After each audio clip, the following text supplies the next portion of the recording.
সুইজারল্যান্ডের জেনেভায় স্থানীয় সময় বৃহস্পতিবার সোথবির আসন্ন নিলামে উঠতে যাচ্ছে দক্ষিণ আফ্রিকার খনিতে পাওয়া একটি দুর্লভ হীরকখণ্ড। 10.5 ক্যারেটের এই হীরাটি ফ্যান্সি ভিভিড ব্লু ক্যাটাগরির, যা রঙিন হীরার সর্বোচ্চ গ্রেড। বিরল এই হীরাটির নাম দেয়া হয় মেডিটেরিয়ান ব্লু। 2023 সালে দক্ষিণ আফ্রিকার কুলিনান খনি থেকে উত্তোলিত 31.94 ক্যারেটের কাঁচা হীরাটি কাটছাঁটের পর রূপ নেয় মেডিটেরিয়ান ব্লুতে। পুরো প্রক্রিয়ায় সময় লাগে প্রায় 1 বছর। এর মধ্যে 6 মাস লেগেছে শুধু কাটিং ও নকশায়। সোথবি নিলামকারী সংস্থার জেনেভা শাখার প্রধান জেসিকা উইন্ডহ্যামের মতে, শীঘ্রই 10 ক্যারেটের হীরাটি জায়গা করে নিতে যাচ্ছে বিশ্বের সবচেয়ে দামি রঙিন রত্নের কাতারে। এর দাম $2 কোটি ছাড়িয়ে যাবে মত্তার।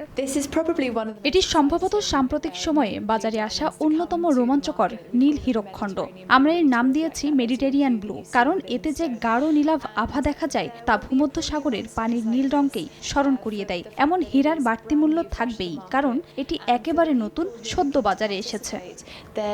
সোথবির জেনেভা শাখার প্রধান জেসিকা আরও বলেন, রঙিন হীরার বাজার দিন দিন আরও শক্তিশালী হচ্ছে। এরকম 10 ক্যারেটের বেশি ওজনের ফ্যান্সি ভিভিড ব্লু হীরা অতীতে সবসময়ই বেশি দামে বিক্রি করা হয়েছে। অর্জিতা শাহজিন, সময় সংবাদ।